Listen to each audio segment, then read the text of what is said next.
अहमदाबाद शहरात एक करोडपती व्यक्ती राहत होता, ज्याचे नाव कपिल होते. कपिल अनेक कंपन्यांचा मालक होता आणि त्याने आपल्या सर्व कंपन्यांसाठी व्यवस्थापक नेमले होते. हे व्यवस्थापक सर्व आर्थिक व्यवहारांची माहिती कपिलला घर बसल्या सादर करत होते. त्यामुळे कपिलला पैशांची कोणतीही अडचण नव्हती. तो आपल्या कुटुंबासोबत आनंदाने जीवन व्यतीत करत होता. त्याचा एक 16 वर्षाचा मुलगाही होता. एके दिवशी सकाळी कपिल आपल्या बागेत बसून वर्तमानपत्र वाचत होता आणि चहाचे घोट घेत होता. त्याच वेळेस त्याच्या मुलाचा एक मित्र त्याला भेटायला घरी आला. कपिल बसल्या जागेवरून आपल्या मुलाकडे आणि त्याच्या मित्राकडे पाहत होता. ते पाहून त्यालाही त्याच्या लहानपणीच्या मित्राची आठवण झाली. कपिलला अचानक आपला मित्र भाऊला भेटण्याची इच्छा झाली. त्याने त्वरित घरात जाऊन पत्नीला सामान पॅक करण्यास सांगितले. पत्नीने विचारले, कोणत्या मित्राला भेटायला जात आहात? यावर कपिल म्हणाला की वैभवला भेटायला. वैभवचं नाव ऐकताच पत्नीही तयारीला लागली आणि म्हणाली की ठीक आहे, मी सामान पॅक करते, आपण त्याला भेटायला जाऊ. पत्नीने सामान पॅक करायला घेतले. त्या दरम्यान कपिलने बाहेर येऊन आपल्या मुलालाही तयार होण्यासाठी सांगितले. मुलाने विचारले की बाबा, आपण कुठे जात आहोत? यावर कपिल म्हणाला की एक खास व्यक्तीला भेटायला आणि तुलाही त्याला भेटायचं आहे. त्यावर मुलगा म्हणाला की बाबा, तुम्ही एकटेच जा, मी येणार नाही. यावर कपिल म्हणाला की नाही बाळा, तुझं त्याला भेटणं खूप महत्त्वाचं आहे. हे ऐकताच मुलगाही तयार झाला आणि ते दोघेही तयारी करून प्रवासाला निघतात. हळूहळू प्रवास सुरू होतो आणि काही वेळाने ते मध्य प्रदेशात पोहोचतात. मध्य प्रदेशात आल्यानंतर कपिल एका जवळच्या बँकेत जातो आणि तिथून सुमारे 10 ते 12 लाख रुपये काढतो. बँकेतून बाहेर आल्यावर प्रवास पुन्हा सुरू होतो. मुलगा पाहतो की त्याच्या वडिलांनी इतके सारे पैसे काढले आहेत. तो लगेच त्यांना विचारतो की बाबा, तुम्ही एवढे पैसे का काढले? हे ऐकून कपिल हसतो आणि म्हणतो की बाळा, या पैशांची गरज आहे. माझ्या डोक्यावर कर्ज आहे आणि ते मला फेडायचं आहे. आता हे ऐकून मुलाला खूप आश्चर्य वाटतं. तो म्हणतो की बाबा, तुमच्यासारख्या श्रीमंत माणसावर कोणाचं कर्ज असू शकतं? तुम्ही माझी चेष्टा करताय का? कपिल शांतपणे म्हणतो की ठीक आहे बाळा, जर तुला असं वाटत असेल तर मी तुला एक छोटीशी गोष्ट सांगतो. ती ऐकल्यावर तू ठरव की माझ्यावर कर्ज आहे की नाही. हे ऐकून मुलगा उत्सुक होतो आणि त्याची आई गाडीमध्ये बसून हे सगळं पाहत हसत राहते. ती ओळखून होती की कपिल आपल्या मुलाला कोणती गोष्ट सांगणार आहे. कपिल मुलाला सांगू लागतो की बाळा, तो 1990चा काळ होता. त्यावेळेस आम्ही मध्य प्रदेशात राहत होतो. माझं लग्न ठरलं होतं, पण माझा एक जवळचा मित्र होता, वैभव. वैभवचं आधीच लग्न झालेलं होतं आणि त्याला 2 मुलं होती, एक मुलगा आणि एक मुलगी.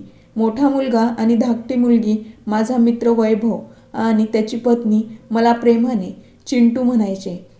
ते माझ्यावर लहान भावासारखं प्रेम करायचे.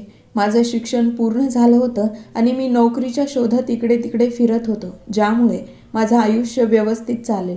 सगळं चांगलं चालू होतं, पण त्या दरम्यान आमच्या शेजारी पाजारी माझ्या लग्नाबाबत चिंता व्यक्त करू लागले. माझे आई वडील मला लहानपणी सोडून गेले होते. त्यामुळे मी शेजारी पाजारी किंवा वैभव यांच्या घरी जास्त वेळ घालवत होतो. वैभव नेहमी मोठ्या भावासारखा माझी काळजी घेत होता आणि मला प्रत्येक गोष्ट समजावून सांगत होता. शेजाऱ्यांच्या आग्रहामुळे मीही लग्न केलं, पण लग्नानंतर समस्या वाढू लागल्या.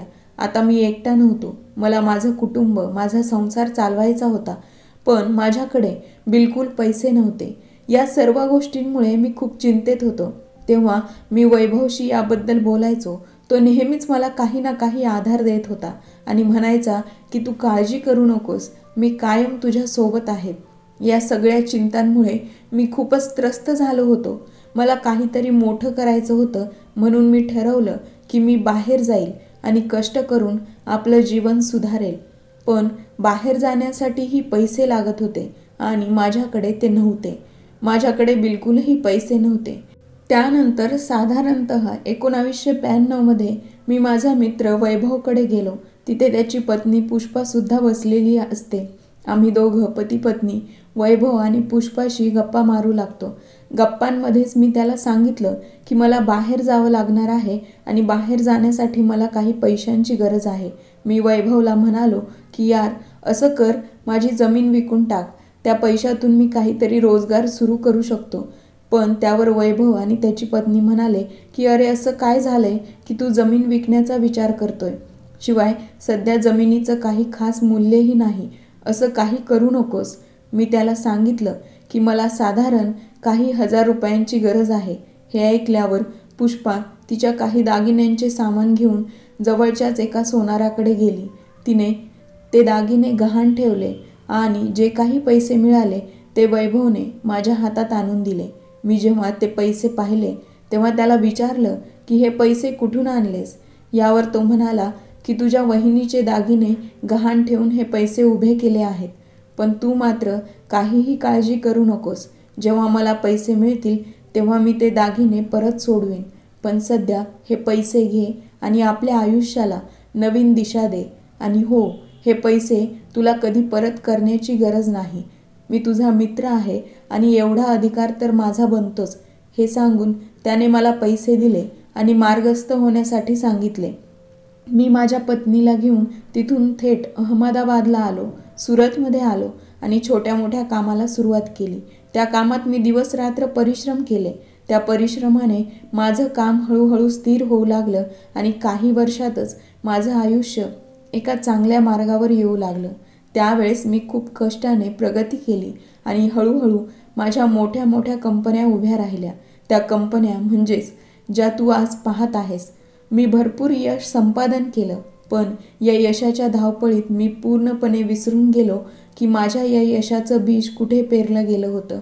माझ्या मित्राने मला व्यवसाय सुरू करण्यासाठी दिलेले पैसे त्या दिवशी जेव्हा मी बागेत बसून चहा पित होतो आणि तुझा मित्र तुला भेटायला आला तेव्हा अचानक मला वैभवची आठवण झाली. मला जाणीव झाली की मी त्याच्या उपकारांची परतफेड कधीच केली नाही. त्यामुळे मी ठरवलं की मी त्याला भेटायला जावं. हे जे पैसे मी काढले ते त्यावेळच्या कर्जाच्या बदल्यातील पैसे आहेत. हे पैसे मी त्यालाच देणार आहे आणि सांगणार आहे की हे तुझेच पैसे आहेत जे तू मला दिले होतेस. आता हे ऐकून मुलगा खूपच उत्सुक होतो आणि विचारतो की बाबा, तुम्ही मला आधी का सांगितलं नाही? यावर कपिल म्हणतो की बाळा, आम्ही हे सर्व विसरलो होतो. याला 20 वर्ष झाली आहे. 1992 मध्ये मी मध्य प्रदेश सोडून अहमदाबादला आलो होतो आणि आता 2012 सुरू आहे. त्यात आमचं त्या गावाशी कोणतंही नातं राहिलं नव्हतं. त्यामुळे त्या आठवणीही ताज्या राहिल्या नाहीत. ही गोष्ट ऐकून मुलगाही वैभवजींना भेटायला खूप उत्सुक झाला होता. तो म्हणाला की बाबा, त्या काकांना भेटायला मी खूप उत्सुक आहे, ज्यांच्या मदतीने आज आपण इतकं चांगलं आयुष्य जगत आहोत. हळूहळू प्रवास संपतो आणि सायंकाळच्या वेळेस ते वैभवजींच्या घराजवळ पोहोचतात. मोठी गाडी त्या घरासमोर येऊन थांबते. हे पाहून गावातील काही लोक आश्चर्याने त्यांच्याकडे पाहू लागतात, कारण वैभवजींचं घर खूपच मोडकळीस आलेलं होतं. घर पाहून स्पष्ट होत होतं की बऱ्याच वर्षापासून त्याची कोणतीही डागडुजी झाली नव्हती. ही गोष्ट पाहून कपिललाही खूप वाईट वाटतं. कपिल गाडीतून खाली उतरतो आणि थेट त्या घराच्या दिशेने चालत जातो.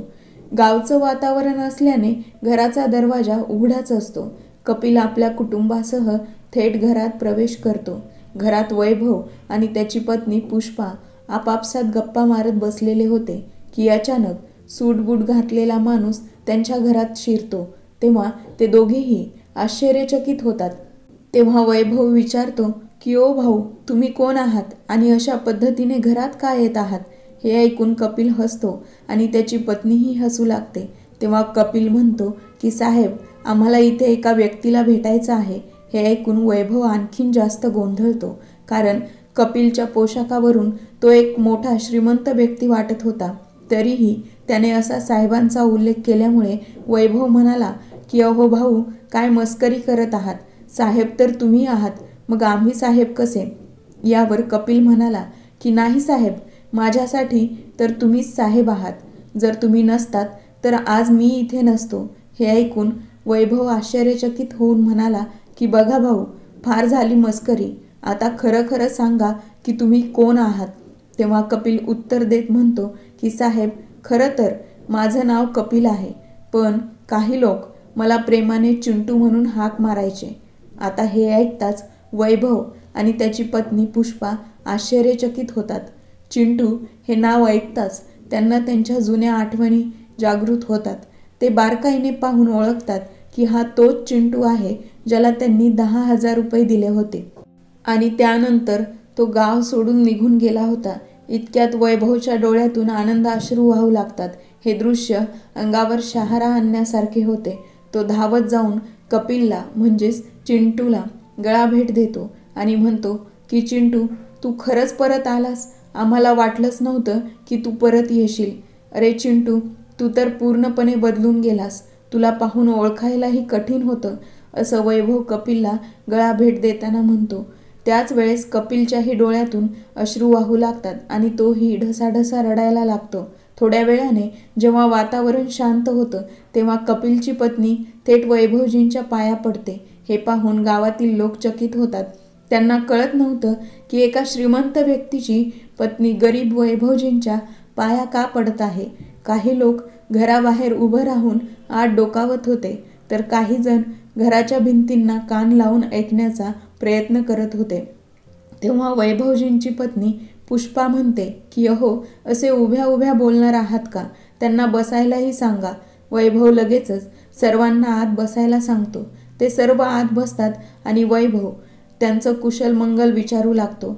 कपिल आपल्या आयुष्याबद्दल सांगतो की गुजरातमधल्या अहमदाबादमध्ये माझ्या मोठमोठ्या कंपन्या आहेत. तिथे मी फार चांगलं आयुष्य जगत आहे. पण तू सांग, तुझं कसं चाललं आहे? हे घर एवढं मोडकळीस का आलं आहे? हे ऐकताच वैभव आणि पुष्पा शांत होतात. त्यांच्या चेहऱ्यावरची निराशा स्पष्ट दिसत होती. त्या क्षणी कपिल वैभवचा हात आपल्या हातात घेतो आणि म्हणतो की मित्रा, तू फक्त माझा मित्र नाहीस, तर माझ्यासाठी मोठ्या भावासारखाच आहेस. कारण जर त्यावेळेस तू मला मदत केली नसतीस तर आज मी एवढा मोठा व्यापारी बनू शकलो नसतो आणि माझं इतकं मोठं साम्राज्य उभं राहिलं नसतं. जर तुला काहीही अडचण असेल तर मला सांग, मी तुझ्या पाठीशी कायम उभं आहे. तुम्हाला जर काही अडचण असेल तर मला बेधडक सांग, नक्की काय झालंय ज्यामुळे तुमची अवस्था अशी झाली आहे. कपिल वैभवजींना विचारतो तेव्हा वैभवजी त्यांची जीवनकथा सांगायला सुरुवात करतात. जेव्हा तू इथून निघून गेलास तेव्हा आम्ही तुला 10,000 रुपये दिले होते. त्यानंतर मी आणि पुष्पाने परिश्रम करून त्या गहाण ठेवलेल्या दागिन्यांना परत आणले. मात्र हळूहळू आमच्या कुटुंबात खूप बदल घडू लागला. माझी तब्येत बिघडू लागली, मुलं मोठी होऊ लागली, त्यांच्या शिक्षणाचा खर्च वाढत गेला आणि आमची मुलगीही वयात आली. माझ्या प्रकृतीमुळे मला कामाला जाणंही शक्य होत नव्हतं. माझा मुलगा जो बाहेर काम करून उपजीविका चालवतो, त्याच्या कमाईतून घर खर्च आणि माझ्या आजारपणाचा इलाज दोन्ही करतो. पण त्याने कितीही कष्ट केले तरी घरासाठी लागणारा मोठा आर्थिक भार तो कसा उचलणार, म्हणून मी माझ्या मुलीला तिच्या मामाकडे ठेवलं, जेणेकरून घराचा खर्च कमी होईल. हे सांगताना वैभवजींचे डोळे भरून आले आणि त्यांच्यासोबत पुष्पाही रडू लागली. हे पाहून कपिल आणि त्यांची पत्नी त्यांना सांत्वन देतात. कपिल त्याच्या ब्रीफकेस जवळ जातो ज्याच्यामध्ये भरपूर पैसे असतात. तो ती ब्रीफकेस त्याच्या समोर ठेवतो आणि म्हणतो की मित्रा, मी इथे तुझं कर्ज फेडायला आलो आहे, तुझे पैसे परत द्यायला आलो आहे. पण आता वाटतंय की तुला पैशांची गरज जास्त आहे. हे ऐकताच वैभव म्हणतो की अरे भाऊ, मी तुला आधीच सांगितलं होतं की ते कर्ज नव्हतं, ते आमचं प्रेम होतं. आपण ज्या गोष्टी केल्या त्या एका मित्रासाठीच होत्या.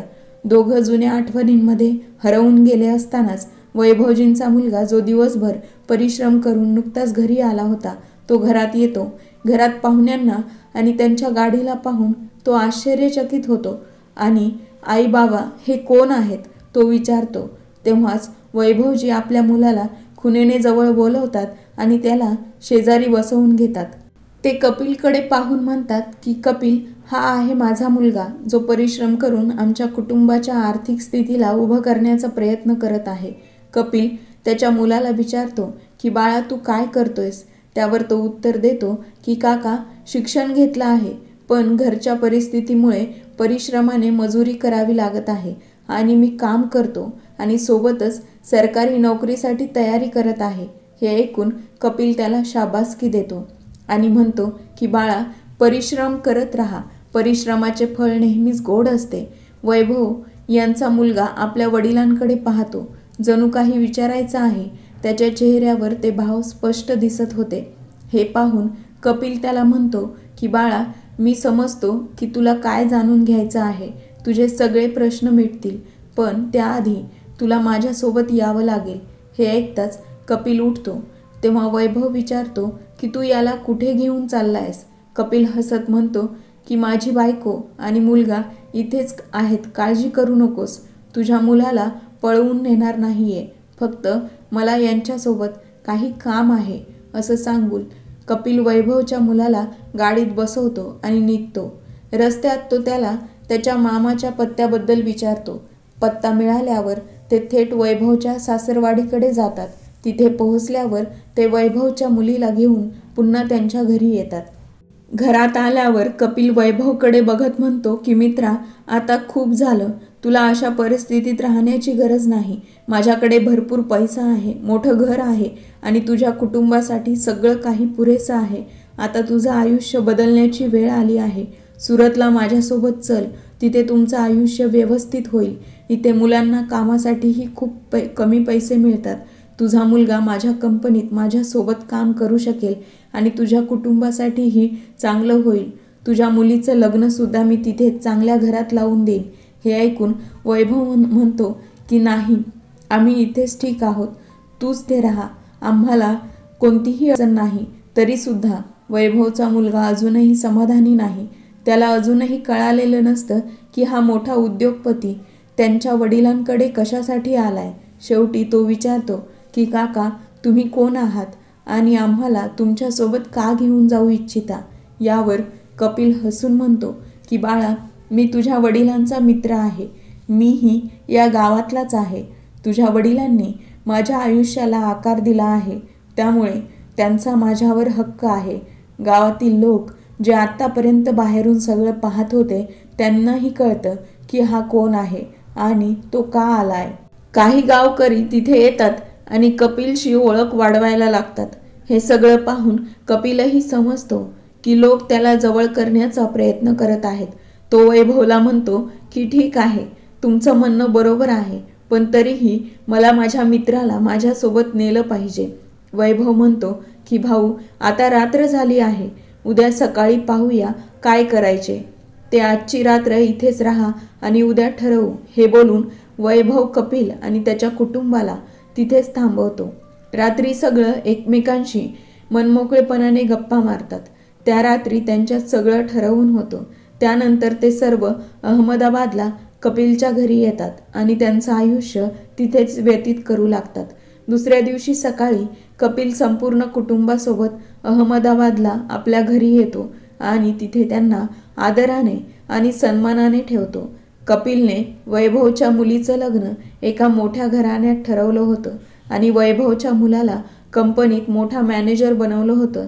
काही दिवसांनी वैभवच्या मुलाचं लग्न होतं आणि त्याची पत्नीही तिथेच त्याच घरात राहू लागते. नंतर वैभवचा मुलगा स्वतःसाठी एक नवीन घर विकत घेतो आणि त्याच्या पत्नीसोबत तिथे राहू लागतो.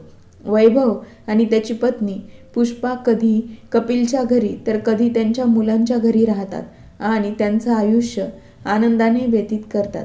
गावकऱ्यांना कळलं की आपल्या गावातील एक व्यक्ती अहमदाबादमध्ये खूप मोठा माणूस झाला आहे. त्यामुळे गावातील काही लोक त्याच्याकडे त्यांच्या मुलांच्या नोकरीसाठी येऊ लागतात. कपिल त्यांनाही कंपनीत नोकरी देतो आणि ते सुद्धा आपलं जीवन आनंदाने घालवतात. पण दुर्दैवाने 2014 वैभवजींचं निधन होतं. त्यांचा मुलगा आता अहमदाबादमध्येच राहतो आणि त्याला 3 मुलंही आहेत. कपिलच्या मुलाचेही लग्न होतं आणि त्याचीही 2 मुलं त्याच्यासोबतच राहतात. कपिलचा मुलगा आणि वैभवचा मुलगा आता एकमेकांचे चांगले मित्र आहेत आणि वैभवचा मुलगा कपिलच्या मुलाला छोटा भाऊ समजतो. कथा कशी वाटली नक्की सांगा. चॅनलला लाईक, शेअर आणि सबस्क्राईब करायला विसरू नका. भेटूया नवीन एका व्हिडिओमध्ये नवीन एका कथेसह.